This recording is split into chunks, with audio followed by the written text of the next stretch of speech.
नमस्कार मेरे प्यारे साथियों और आप सभी का स्वागत है गुड मॉर्निंग करंट अफेयर्स में। तो एक बार फिर से जुड़ चुके हैं 18 सितंबर की मोस्ट इंपोर्टेंट न्यूज को लेकर के। तो सब लोग उठ जाइए भाई और शेयर कर दीजिए, लाइक कर दीजिए, सब्सक्राइब कर दीजिए। सब्सक्राइब तो करते हो लेकिन लाइक शेयर तो करते नहीं। बिल्कुल सुन के तुम लोग एकदम माने हो कि भाई लाइक शेयर नहीं करेंगे, करोगे नहीं तो क्या करोगे और भाई कुछ तो करो। चलो स्टार्ट करते हैं आज का सेशन यहाँ पर। और हमारा सबसे पहले हम लोग जो कल की न्यूज है, क्वेश्चन है, उनको यहाँ पर रिवीजन करेंगे और फिर आज की न्यूज पर चर्चा करेंगे। तो चलते हैं, रिवीजन करना करंट में जितना आप रिवीजन कर पाएंगे उतना आपके लिए बेस्ट है। तो चलते हैं, पहला क्वेश्चन यहाँ पर आपका है, ठीक है। FIH इंटरनेशनल हॉकी फेडरेशन के नए प्रेसिडेंट कौन बने हैं, अभी मैंने बताया था आपको। और कल इस न्यूज को डीपली यहाँ पर तैयब इकरम, और इसका हेडक्वार्टर कहा, तो इसका हेडक्वार्टर लेजेंड स्विट्जरलैंड में है, ये भी याद रखिएगा यहाँ पर, ठीक है। अगला क्वेश्चन है यहाँ पर, अगला क्वेश्चन हमारा क्या है, हाल ही में Bharat startup knowledge access registry Bhaskar, याद रखिएगा भास्कर का फुल फॉर्म भी पूछा जा सकता है, किसके द्वारा लॉन्च किया गया। तो भास्कर लॉन्च किया गया है पीयूष गोयल जी के द्वारा, ठीक है। क्यों? ताकि ये एक ऐसा भास्कर यहाँ पर दिए, भारत स्टार्टअप नॉलेज, यानी अगर आप कोई स्टार्टअप खोलना चाह रहे, कोई बिजनेस करना चाह रहे, तो उसके लिए नॉलेज कहां से लाएंगे, तो ये स्टार्टअप और नॉलेज के बीच गैप को भरेगा भास्कर। आपको खोलना है तो भास्कर पे जाइए, वहां पर आप नॉलेज ले सकते हैं, ठीक है। उससे रिलेटेड आपको एक्सेस रजिस्ट्री करनी होती है। अगला क्वेश्चन हमारा यहाँ पर है, हाल ही में अजरबैजान ग्रैंड प्रिक्स किसने जीता है। तो यहाँ पर याद रखिए, मैंने बताया था स्त्री ऑस्कर पियास्त्री ने ये जीता है अजरबैजान, और इन्होंने ही अभी हंगरी भी जीता था। आप सबको बता दें, हंगरी जो है वो भी इन्होंने ही जीता है, हंगरी ग्रैंड प्रिक्स इन्होंने ही जीता है। यहाँ पर अगर नीदरलैंड ग्रैंड प्रिक्स की बात करेंगे तो नीदरलैंड किसने, भाई याद रखिएगा नीदरलैंड, ठीक है, नीदरलैंड। तो नीदरलैंड किसने जीता था, यहां पर याद रखिएगा लैंड नॉरिस ने, लैंड नॉरिस ने जीता था। और अगर बात कर लेंगे यहां पर किसकी, यहां पर इटालियन ग्रैंड प्रिक्स की, तो इटालियन जो ग्रैंड प्रिक्स है वो जीता है, किसने जीता है, तो इटालियन ग्रैंड प्रिक्स जो जीता था वो यहां पर चार्ल्स लेक्लर ने जीता था। किसने, चार्ल्स लेक्लर, इनका नाम है लेक्लर, और इन्होंने ही क्या जीता था, इटालियन ग्रैंड प्रिक्स जीता था। एक और हुआ था, ठीक है, तो लुइस हैमिल्टन ने उसे यहाँ पर, ये अभी हाल ही में हुए थे, तो ये याद रखिएगा यहाँ पर, ठीक है, इटालियन। उसके बाद यहाँ पर बात करते हैं अगले क्वेश्चन की। तो अगला क्वेश्चन हमारा है, हाल ही में ICC के विकासात्मक अंपायर्स के अंतरराष्ट्रीय पैनल में शामिल होने वाली पहली पाकिस्तानी महिला का नाम क्या है। तो पहली पाकिस्तानी का नाम था, महिला का नाम सलीमा इम्तियाज, ठीक है। ICC का हेडक्वार्टर कहाँ है, तो याद रखिएगा संयुक्त अरब अमीरात के दुबई में, ठीक है। अगला क्वेश्चन हमारा यहाँ पर है, अगला क्वेश्चन हमारा क्या है, हाल ही में डायमंड लीग नीरज चोपड़ा ने अभी कौन सा मेडल डायमंड लीग में लेके आए। तो डायमंड लीग में नीरज चोपड़ा सेकंड पोजीशन पे रहे और सिल्वर मेडल लेके आए। साथ ही साथ ये भी याद रखिएगा, ये डायमंड लीग है, नीरज चोपड़ा भारत से जीतने वाले पहले भारतीय हैं। डायमंड लीग जो जीती है पहली बार, तो नीरज चोपड़ा ने 2022 में जीती थी, इसलिए इंपॉर्टेंट है। अगला है यहाँ पर 55वां international film festival of India 2024 कहां मनाया जाएगा। तो ये कहां मनाया जाएगा, यहाँ पर गोवा में। मैंने दो बताया, तो दो सेक्शन हुए हैं, एक हमारा डायरेक्टर यानी बेस्ट डेब्यू डायरेक्टर ऑफ यहाँ पर इंडियन फिल्म मेकर, और दूसरा था बेस्ट डेब्यू एक्टर, जो यहाँ पर था फिल्म एक्शन के रूप में वहां पर जो है एड किया गया। तो ये दोनों को याद रखिएगा। दूसरा यहाँ पर है, हाल ही में ईरान ने अपनी दूसरी सैटेलाइट लॉन्च की, इसका नाम क्या है, तो इनकी दूसरी सैटेलाइट का नाम था चामरान, और पहली सैटेलाइट सोरैया, याद रखिएगा सोरैया इनका नाम है। तो सोरैया इसकी पहली सैटेलाइट थी ईरान की। तो दूसरा है NPS वात्सल योजना, हाल ही में किसने शुरू की है। तो NPS वात्सल योजना जो है निर्मला सीतारमण जी ने, और इसको रेगुलेट कौन करेगा, तो याद रखना PFRDA इसको रेगुलेट करेगा। और PFRDA पहले से ही अटल पेंशन योजना NPS को रेगुलेट कर ही रहा है, तो यहाँ पर इसके संचालन में चलाई जाएगी, यानी PFRDA के। तो क्वेश्चन ऐसे भी पूछे, NPS वात्सल योजना अभी हाल ही में शुरू की गई, किसके अंतर्गत ये योजना चलाई गई, तो PFRDA के अंतर्गत ये चलाई गई है। और इसमें, और यहाँ पर याद रखिएगा किसके तहत चलाई गई थी, तो PFRDA के तहत ये योजना चलाई गई है, क्वेश्चन पूछ सकता है। और साथ ही इसमें 18 साल की एज में यहाँ पर NPS वात्सल्य खाते को यहाँ पर इसमें खोला जाता है, और फिर यही वात्सल्य खाता 18 साल की एज में NPS खाते में बदल जाता है। ये योजना जो है बच्चों के भविष्य की जो वित्तीय भविष्य है इसमें दिक्कतें आती है, भविष्य में पैसे की दिक्कत है, यहाँ पर वित्त की दिक्कत होती है, तो उनके लिए शुरू की गई है ताकि आने वाले उनके जब वो 18 एज के हो या वो जब सेवानिवृत्त हो तो उनको इसको एक जो है पैसा इससे मिल सके, इसके लिए उनके बच्चों के लिए शुरू की गई है। अगले यहाँ पर चलते हैं, अगली न्यूज क्या है? अगली न्यूज है यूनेस्को एंटी डोपिंग सम्मेलन की। तो यूनेस्को एंटी डोपिंग सम्मेलन की COP9 ब्यूरो और फंड अनुमोदन समिति हाल ही में कहां आयोजित की जाएगी? तो ये नई दिल्ली में आयोजित की जाएगी, बस। और इस क्वेश्चन पे जानने के लिए कुछ नहीं है। अगली न्यूज की तरफ बढ़ते हैं। तो अब हम आज के यहाँ पर करंट की तरफ बढ़ेंगे और क्या कुछ न्यूज आई इन पर चर्चा करेंगे। तो आज की हमारी पहली न्यूज यहाँ पर है, जॉर्डन के नए प्रधानमंत्री कौन बने? तो जॉर्डन के नए प्रधानमंत्री चुन के आ चुके हैं यहाँ पर, और उनका नाम क्या है जरा बताएं कमेंट बॉक्स में आप सब लोग। तो जॉर्डन के नए प्रधानमंत्री का अभी इनका नाम है जफर हसन, याद रखिएगा, जफर यहाँ पर हसन इनका नाम है, ठीक है। जफर हसन को अभी जॉर्डन के नए प्रधानमंत्री यहाँ पर चुना गया। लेकिन क्वेश्चन ऐसे नहीं पूछा जाएगा कि जॉर्डन के प्रधानमंत्री कौन बने, क्वेश्चन ऐसे पूछा जाएगा, क्वेश्चन आपसे यही आ जाएगी जॉर्डन की यहाँ पर राजधानी क्या है। एक राजधानी और एक मुद्रा एसएससी में भी पूछी जाती है, और यहाँ पर याद रखिएगा, और एक यहाँ पर जो है बैंक में भी पूछी जाती है। तो राजधानी इसकी है अम्मान, ठीक है, अम्मान इसकी राजधानी है। और अगर करेंसी की मुद्रा की बात करेंगे तो मुद्रा यहाँ की क्या है? मुद्रा यहाँ पर याद रखिएगा यहाँ पर दोस्तों, तो यहाँ की मुद्रा क्या है? दिनार, दिनार यहाँ की मुद्रा है। तो ऐसे याद रख सकते हैं, जॉर्डन, अम्मान, दिनार, यहाँ पर याद रखिएगा दोस्तों, ठीक है। साथ ही में और अभी ये रिवाइज कर लेते हैं, अभी आपने OCA के अध्यक्ष सुने थे, ओलंपिक काउंसिल ऑफ एशिया, इसके पहले अध्यक्ष भारतीय रणधीर सिंह। कौन है? रणधीर, रिवाइज जरूर कर लीजिए, रणधीर सिंह, ठीक है। जितना ज्यादा आप रिवाइज करेंगे उतना बढ़िया। साथ ही साथ अपने अभी पढ़ा था, इलेक्शन कमीशन ऑफ इंडिया ने, इलेक्शन कमीशन ऑफ इंडिया ने दिव्यांगजन आइकन चुना है। दिव्यांगजन आइकन किसको चुना है? शीतल देवी, याद रखिएगा, शीतल देवी, शीतल देवी, और उनका नाम था राकेश कुमार। ये ब्रॉन्ज मेडल लेके आए थे अभी ओलंपिक में, तो राकेश कुमार, इन दोनों को दिव्यांगजन आइकन के रूप में यहाँ पर चुना है। और याद रखिएगा दोस्तों यहाँ पर, ठीक है। और मैंने क्या बताया था आपको, अभी India trade promotion organisation, India trade promotion organisation के अभी यहाँ पर MD और CEO जो है चेयरमैन अध्यक्ष चुने गए हैं। याद रखिएगा, MD और अध्यक्ष। यहाँ पर चेयरमैन की बात करेंगे तो कौन थे? यहाँ पर प्रदीप सिंह खरोला, याद रखिएगा, प्रदीप सिंह खरोला, ठीक है, प्रदीप सिंह खरोला, ठीक है। और यहाँ पर एक अभी इसी महीने में अपॉइंटमेंट हुआ है, उन पर भी चर्चा कर लेते हैं। साथ ही साथ अभी आप लोगों ने पढ़ा था यहाँ पर NHA, national health authority, national health authority. तो यहाँ पर इसके कौन चुने गए? BN गंगाधर, BN गंगाधर इसके क्या है? अध्यक्ष हैं, गंगाधर। और एक आपने पढ़ा था अभी यहाँ पर हाल ही में CISF के डायरेक्टर जनरल भट्टी, मैंने बताया था राजविंदर सिंह भट्टी, राजविंदर सिंह भट्टी। देखो याद रखोगे, मुझे याद हो जा रहा है तो आपको क्यों नहीं याद होगा, बस डेली पढ़ते रहो।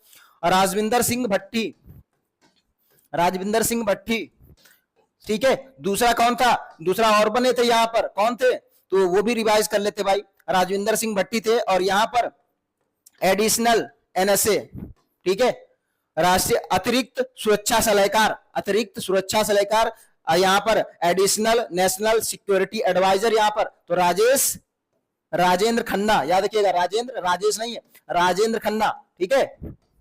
तो यहाँ पर ये हमारे क्या थे? तो ये अभी हाल ही में हुई है, तो इन पर जरूर आप एक बार फोकस कर लीजिए, इससे आपको बहुत ज्यादा फायदा मिलेगा। और साथ ही साथ अभी जो इस महीने में जो देश ये जिनके प्रधानमंत्री राष्ट्रपति चुने गए, उनकी मैं कल आपको एक लिस्ट प्रोवाइड करा दूंगा, क्योंकि वो जरूर पूछे जाते हैं, ठीक है।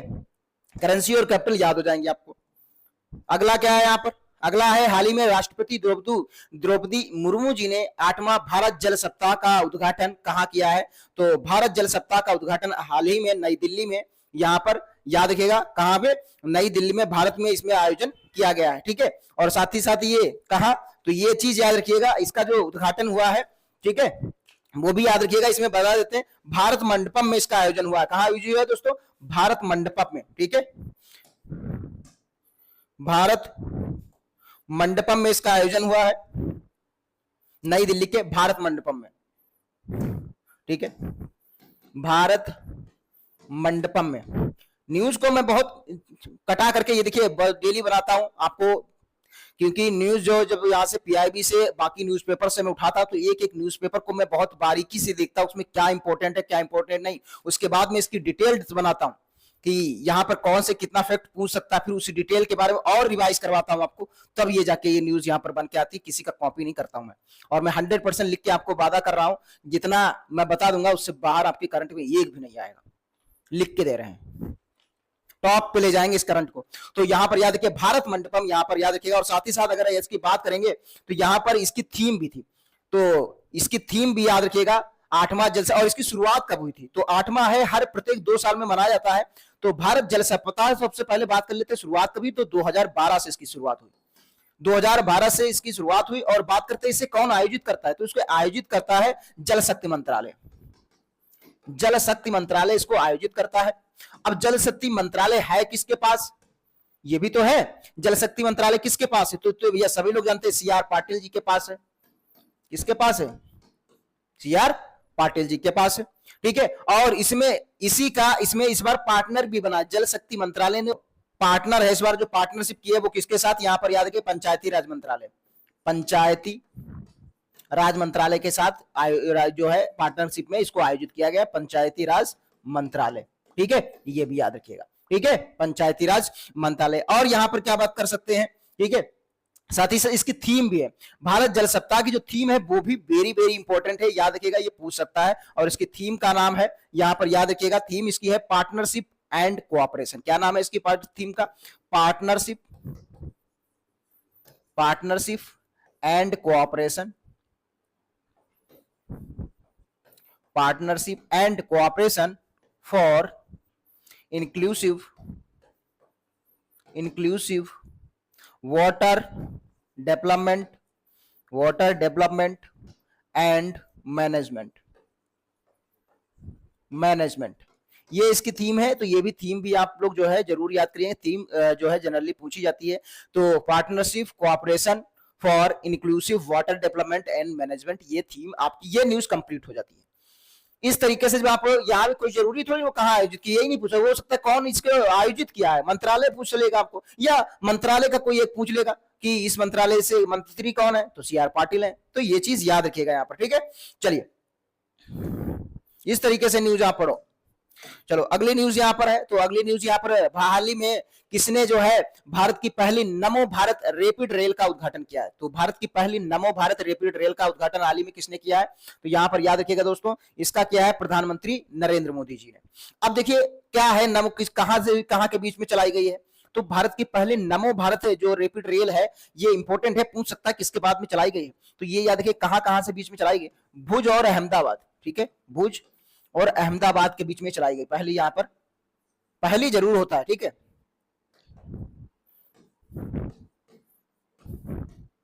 अहमदाबाद के बीच में चलाई। तो ये किसके बीच में, भुज और अहमदाबाद के बीच में, किसने लॉन्च की, प्रधानमंत्री। अब ये है क्या, इससे पहले आपने सुना होगा वंदे भारत तो चली रही है, वंदे भारत तो चली रही है। तो वंदे भारत जो है, आप लोगों को वंदे भारत के बारे में सबको पता है, तो वंदे भारत तो लॉन्ग डिस्टेंस के लिए, लंबी दूरी के लिए चली जाती है। देखो यहां से चलेगी वहां दक्षिण छोर से उत्तरी छोर तक चलती है। तो वंदे भारत जो है वो लॉन्ग डिस्टेंस के लिए, किसके लिए है, लॉन्ग डिस्टेंस के लिए। लेकिन यहां पर जो हुए इसी यहां पर, तो इसका नमो भारत रैपिड रेल, पहले इसका नाम दरअसल रखा गया था, इसका नाम सोचा था इन्होंने वंदे मेट्रो रखते हैं, इसका नाम वंदे मेट्रो रखते हैं।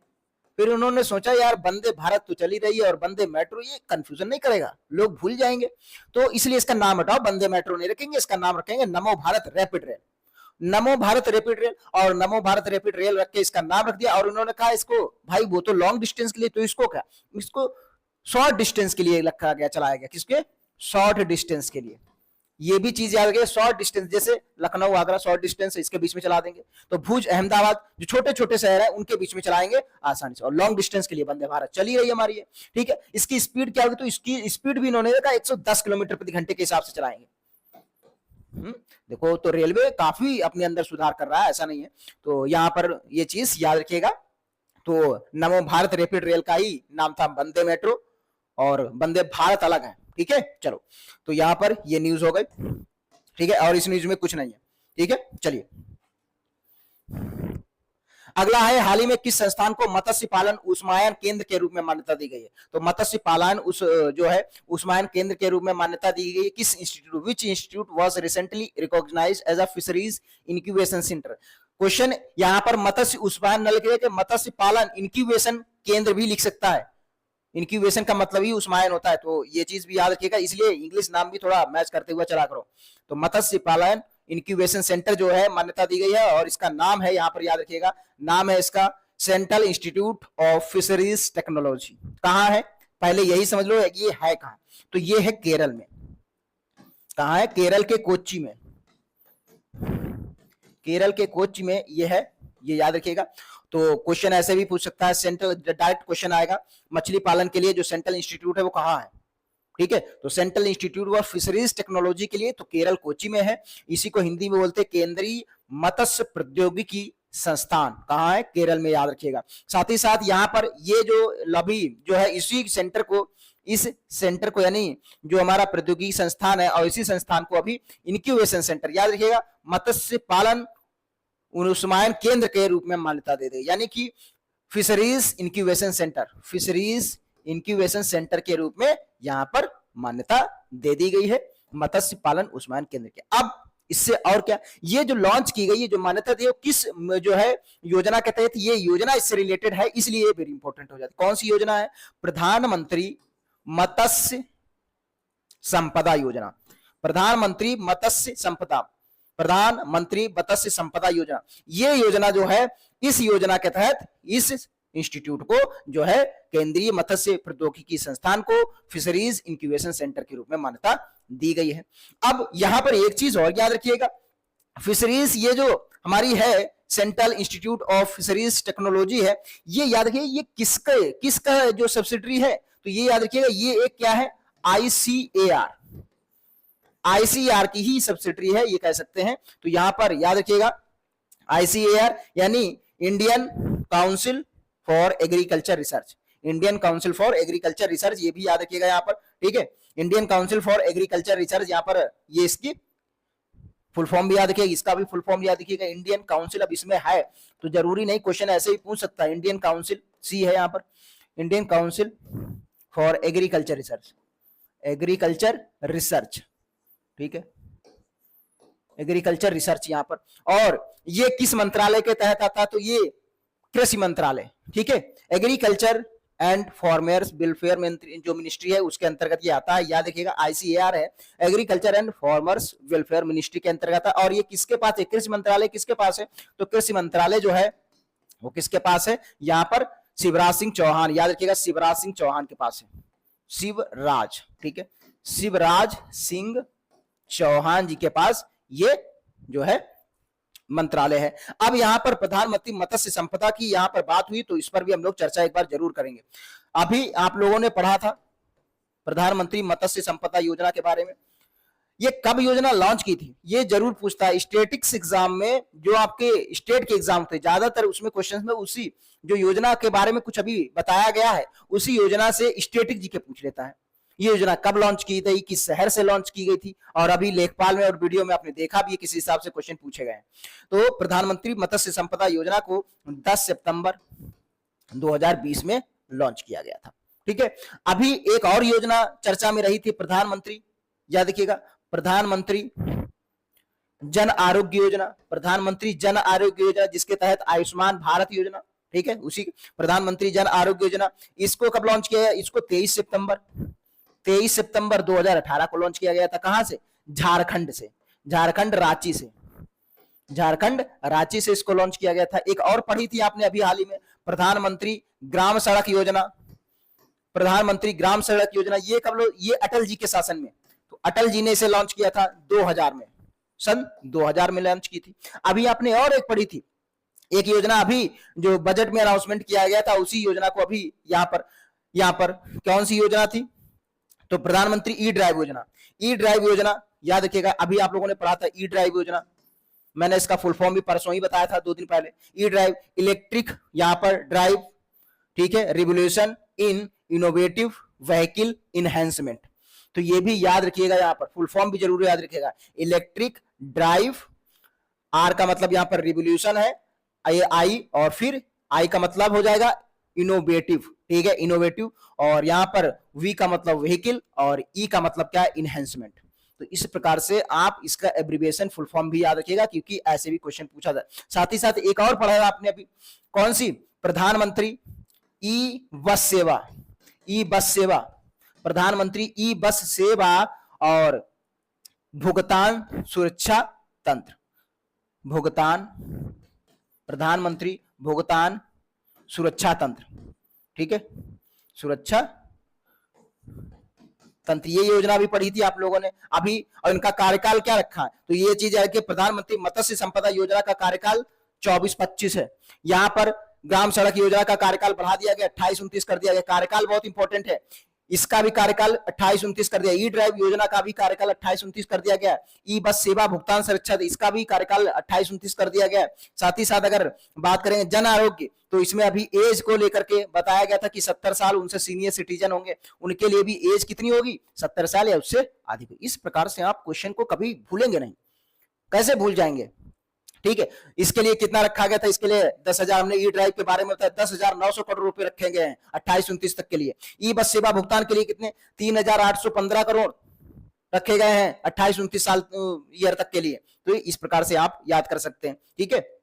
चलिए, और प्रधानमंत्री ग्राम सड़क योजना के लिए 70,125 करोड़, ग्राम सड़क योजना के लिए 70,125 करोड़, यहाँ पर 2028-29 तक के लिए। चलो अब अगली न्यूज की तरफ बढ़ते हैं। अगली न्यूज है, हाल ही में भारत ने तूफान यागी से प्रभावित देशों के लिए कौन सा ऑपरेशन शुरू किया है। तो ऑपरेशन, इसका नाम है ऑपरेशन सद्भाव, ठीक है। ऑपरेशन सद्भाव को हाल ही में शुरू किया गया है। तो ऑपरेशन सद्भाव दरअसल ऐसे लिखा जाता है वहां पर, ठीक है। तो थोड़ा जब कंप्यूटर क्या, तो कीबोर्ड इंग्लिश का होता है, तो वहां पर उसमें लटकाया जाता है ऐसे सद्भाव। तो सद्भाव यहाँ पर जो है अभी हाल ही में ऑपरेशन लॉन्च किया, ये इंडियन यहाँ पर। अब क्यों लॉन्च किया गया, तो कि तूफान आया है यहाँ पर, ठीक है, एक टाइफून है, इसको याद रखिएगा, तूफान यहाँ पर, या टाइफून याद सकते हैं, टाइफून है यागी, इसका नाम क्या है, टाइफून यागी। तो ये किन देशों को प्रभावित किया, पहले तो यही देख लो। वो प्रभावित करने वाले देश है म्यांमार, जिससे प्रभावित हुए म्यांमार, लाओस, लाओस और वियतनाम, ये तीनों देश इससे बहुत ज्यादा प्रभावित, एकदम तहस नहस कर दिया वहां पर, ये टाइफून आया वहां पर। और याद रखिएगा, इन तीनों देशों की मदद, वहां से जिंदगी अस्त व्यस्त हो गई है। तो अब भारत ने कहा, एक मानवीय भाई सहायता होती कि हम इंसानों की मदद करनी चाहिए। तो भारत ने एक ऑपरेशन अपना चलाया है, और इसके तहत आईएनएस सतपुड़ा को भेजा गया, आईएनएस सतपुड़ा, ठीक है, एक जहाज है, याद रखिएगा, आईएनएस सतपुड़ा को, उसमें सब जितनी भी मदद वाले सामान है सब भर करके, जितनी मेडिसिन, दवाई, खाना जो भी है भर करके जाओ, मदद करोगे। इंडियन जो है नेवी को यहाँ पर भेज दिया गया, आईएनएस सतपुड़ा, और आर्मी को, अपनी आर्मी को यहाँ पर। तो ये भी याद रखिएगा, सद्भाव और लाओस, म्यांमार, इन देशों को प्रभावित किया है, और हाल ही में आया हुआ था। अभी इसी से पहले आपने एक और पढ़ा था, आसना, आसना भी अभी आया था। ये इसने किसको, गुजरात, भारत को ही प्रभावित किया था, गुजरात को प्रभावित किया था, गुजरात जो पश्चिमी, तो ये भी पूछा किस तट को, तो पश्चिमी तट को यहाँ पर। साथ ही साथ ये भी याद रखिएगा, इसका ये नाम आसना किसने रखा था, तो आसना नाम पाकिस्तान ने रखा था। अभी आप लोग, ये तो अभी आया था, आसना पाकिस्तान ने रखा था ये, ठीक है। तो ये चीज आप इससे रिलेट। और गुजरात क्या है, गुजरात की तटीय रेखा सबसे ज्यादा लंबी है, 1600 किलोमीटर, सबसे ज्यादा लंबी तटीय रेखा है यहाँ पर, याद रखिए, गुजरात की, ठीक है। तो इसको प्रभावित किया। अगला हमारा क्या है यहाँ पर, ठीक है। और एक सद्भाव और सद्भावना में अंतर किएगा। देखो सद्भावना, ये वहां पर, क्योंकि क्वेश्चन जब पूछा गया, अभी हाल ही में तूफान जो यागी आया, उसने म्यांमार और पाकिस्तान और लाओस और किसको प्रभावित किया, यहाँ पर जो है वियतनाम को प्रभावित किया। ये इस ऑपरेशन का नाम क्या है, तो इस ऑपरेशन का नाम वहां पर सद्भावना ऑप्शन में होगा, सद्भाव ऑप्शन में होगा। तो सद्भावना क्लिक मत कर देना, क्योंकि सद्भावना जो है वो लद्दाख में चलाया गया था 1998 में। तो सद्भाव और सद्भावना में अंतर, क्योंकि ज्यादा तुम लोग क्या होते, पढ़े हो सद्भाव और तुमको सद्भावना, तो इसीलिए मैंने तुरंत सर्च किया कि ऐसे आया ऑपरेशन। इससे पहले एक बार मैंने पढ़ा है, चलाया गया था, तो तुरंत मैंने से, ये कब चलाया गया, 1998 में लद्दाख में चलाया गया, ठीक है। वहां की जो बुनियादी जो आवश्यकता है उनको पूरा करने के लिए, जैसे जो है शिक्षा, इन सब चीजों में जो है सुविधाएं उपलब्ध कराने के लिए सद्भावना चलाया गया था इंडियन आर्मी के द्वारा, और सद्भाव अब चलाया गया, ठीक है। ये डिफरेंस याद रखिएगा वहां पर, ठीक है। और ये गूगल क्या कहीं कोई नहीं बता पाएगा, बहुत न्यूज भाई मेहनत करके बनाते हैं, घंटों लगते हैं और तब जाके एक एक चीज को बारीकी से पकड़ते, कहीं ऐसा और तो नहीं है कुछ कहीं पकड़ नहीं सकते कोई, ठीक है। और लिख के लेके एक बार सेशन देखिएगा तो आपको खुद समझ में आ जाए कि ऐसा सेशन बना नहीं सकता कोई। दूसरा है, हाल ही में टाइम ट्रेवल की रिपोर्ट के अनुसार कौन सा स्थल एशिया का सर्वाधिक फोटोजेनिक यूनेस्को विश्व धरोहर स्थल बना है? तो यहाँ पर टाइम ट्रेवल की रिपोर्ट के अनुसार कंबोडिया का अंगकोर वाट, कंबोडिया का जो अंगकोर वाट है ये पहले स्थान पर रहा है टाइम ट्रेवल की लिस्ट के अनुसार। टाइम टेबल ने 10 जो है यूनेस्को की विश्व विरासत स्थल को चुना और 10 विश्व विरासत स्थल में जो पहले स्थान पर आया है वो कंबोडिया का अंगकोर वाट यहां पर है। और ये रिपोर्ट के अनुसार एशिया का सर्वाधिक फोटोजेनिक विश्व धरोहर स्थल है। तो ये important, very very important news है कि सर्वाधिक एशिया का तो कंबोडिया का अंगकोर। अब 10 लिस्ट में उसमें 2 भारत भी है, भारत से भी जुड़े। भारत से कौन है? ताजमहल है, ताजमहल, भारत का ताजमहल और भारत का हम्पी, ये दोनों जो है ये भी उन 10 लिस्ट में शामिल हैं। और ये कब बना था? 1983 में। 1983 में ताजमहल को जो है यूनेस्को की विश्व विरासत स्थल में शामिल किया गया था पहले। और उसी समय अजंता की, एलोरा की गुफाएं, इनको भी शामिल किया गया था। आगरा का लाल किला वो भी शामिल किया। 1983 में 4-5 यहाँ पर शामिल किए थे। अजंता, एलोरा तो पूछ सकता है। भारत से जो यूनेस्को की पहली जो विरासत स्थल थी वो कौन सी थी? तो ताजमहल। इसलिए इंपॉर्टेंट क्वेश्चन बनेगा ये, ठीक है, यहां पर याद रखिएगा। फिर यूनेस्को की, तो यूनेस्को मैंने बताया था यूनेस्को के बारे में। यूनेस्को कब बना है? यूनेस्को 16 नवंबर कब बना? 1945 को। और इसकी हेड कौन है? United Nations Educational, Scientific and Cultural Organisation. Headquarter की बात करेंगे तो हेडक्वार्टर पेरिस, फ्रांस। भाई आ ही जाता है 2-3 लगातार, एक हफ्ते से न्यूज में बना हुआ है, पेरिस, फ्रांस। और अगर बात करेंगे इसके हेड कौन है? सिक्योरिटी जनरल, तो यहाँ पर औद्रे अजूले पूछे जाता है। औद्रे, और इससे आएगा एक औद्रे अजूले। और साथ ही साथ मेंबर कितने हैं? तो 195 मेंबर है प्लस 8 एसोसिएट मेंबर है, ठीक है, 195 प्लस 8 एसोसिएट मेंबर है। और अगर बात करेंगे तो भारत में जो यूनेस्को के जो विश्व विरासत स्थल है वो 43 है। कितने हैं? 43, भारत से 43। और 43वां है कौन सा? तो चिराईदेव मोईदाम, याद रखिएगा, चिराईदेव मोईदाम, असम। मोईदाम आप लोगों को याद हो गया, मोईदाम असम। ये अहोम राजवंशों को दफनाने का एक स्थान है, चिराईदेव मोईदाम जो है, यहां पर याद रखिएगा, ठीक है। चलिए, और इस न्यूज में कुछ नहीं है, बहुत इंपॉर्टेंट मैंने बता दिए जो भी इससे फैक्ट रिलेटेड थे, ठीक है। और 43 में 35 जो है वो आपके किसमें है? यहाँ पर सांस्कृतिक है, 7 क्या है? नेचुरल है, और 1 हमारा मिक्स कैटेगरी में आता है, ठीक है। चलिए अगली न्यूज की तरफ। विश्व कौशल 2024 में भारत ने कितने पदक जीते हैं? तो वर्ल्ड स्किल्स 2024 ने टोटल भारत ने 16 पदक जीते हैं। कितने पदक? टोटल 16 पदक, जिसमें से 4 हमारे ब्रॉन्ज हैं, 4 हमारे ब्रॉन्ज हैं और 12 हमारे मेडल ऑफ एक्सीलेंस, उत्कृष्टता पदक हैं। उत्कृष्टता पदक यहाँ पर ये है। अब यहाँ पर अगर बात करेंगे वर्ल्ड स्किल जो 2024, ये कहाँ हुई थी? तो ये याद रखिएगा, ये हुई थी फ्रांस के लियोन में, फ्रांस के लियोन में, फ्रांस के लियोन में, ठीक है।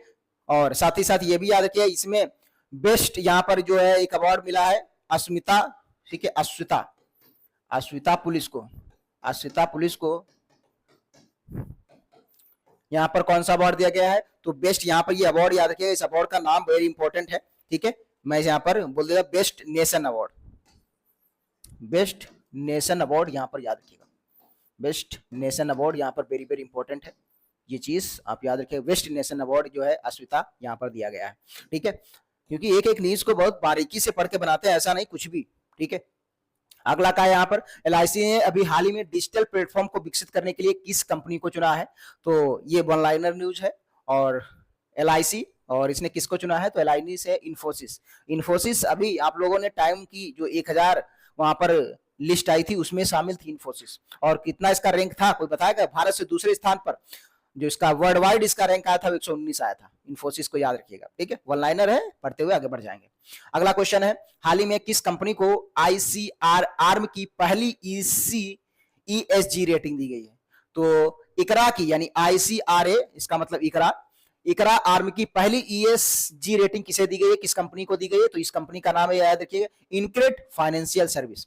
इनक्रेड फाइनेंशियल सर्विस को यहां पर पहली ESG रेटिंग दी गई है, और ये याद रखिएगा ESG रेटिंग इसकी यहां पर, और इसको मॉडरेट में रखा गया। किसमें रखा गया?